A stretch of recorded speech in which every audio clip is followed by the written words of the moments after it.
Hello everybody, anybody new to my channel, my name is Jeff and welcome to Home Machinist. I want you to feast your eyes on my milling table. That is a beautiful table and those are die maker stones. So in my last video I shot some footage of me squaring up the original block for the scope mount here. I was originally going to do this out of another piece of aluminum, but I got very lucky and I ran across this plate, a 60-61, 14 inches by 17 inches by 1.5 inches. So I got this plate for pennies on the dollar, heck of a deal.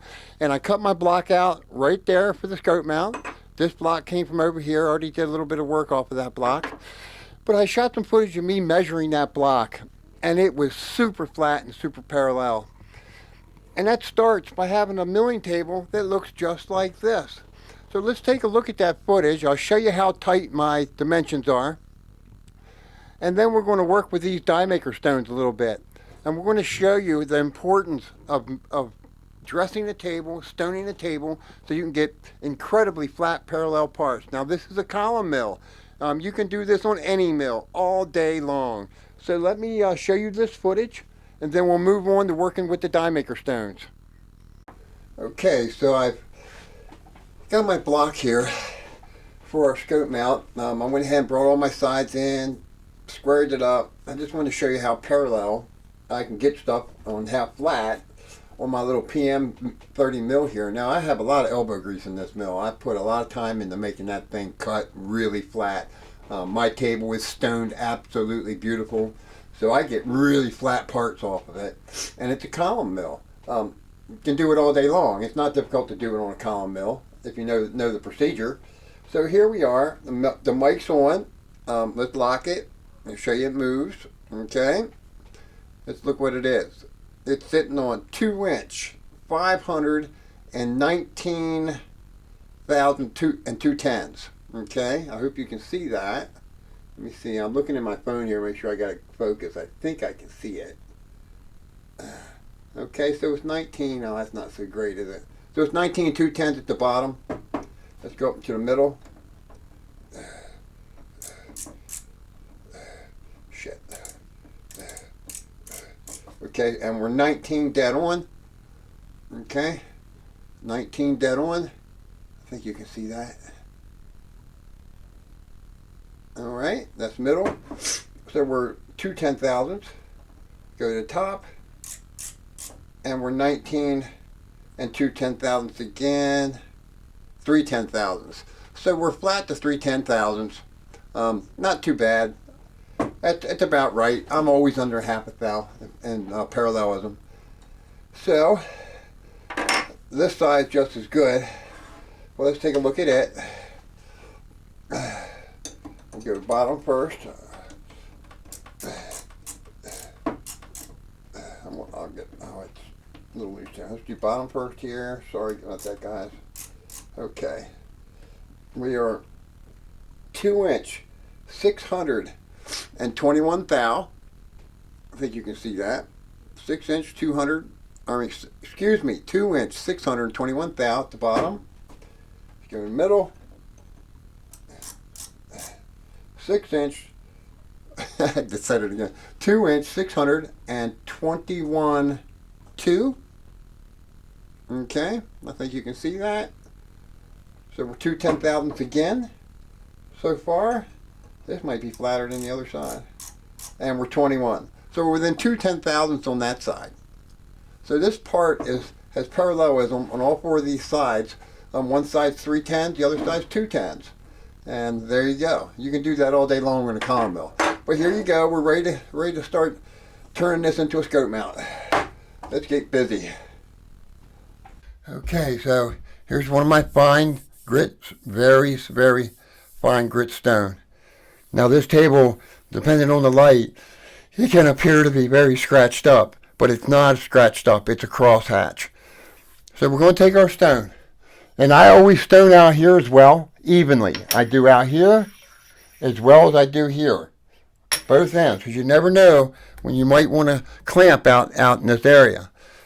But I'll take some air tool oil, because it's a very thin oil. And I'll put a little oil on the table. Not much, just a little bit to help my stone out a little bit. And it also helps clean your stone. Oh, Lord. Okay, and this is all we're going to do. We're going to do small figure eights. Okay, this is it. And when you first get a table, it takes a while to stone them in and start getting the imperfections and getting the high and low spots to come together. But every time you dress your table, it gets flatter and flatter. So this table's probably been dressed, who knows, hundreds of times, because I do it religiously. So I'm not going to spend much time out there. So anyways, I do small figure eights all the way across. And this is just dressing at this point. This table's been stoned in for a long time. And I don't stone it anymore with heavy grit. I just polish it and dress it with a fine stone. With a little thin oil on it. Don't use 1040 or 2050. Use a thinner type of oil. So, anyways, this is it. This is all you do. No matter how well anything is surface ground, it still has low and high spots in it. It absolutely does. You can still see them in this table, and this table is beautiful. So I imagine the angle of this camera, you're not seeing how pretty the table is. You're seeing the scratches because of how the lights reflect here. But you can actually still see high and low spots in this table, and you can't measure them. You can't feel them. This table literally feels soft to the touch. Let me get my rag so we can wipe the oil off. And then of course you got to wipe your table down, because you'll start getting the black little dust just from dressing it off the stone. But there you go.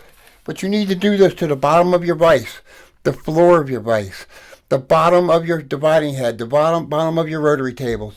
Any flat surface that mates to your table, you need to use die maker stones on it and bring your high and low spots in and dress out the imperfections.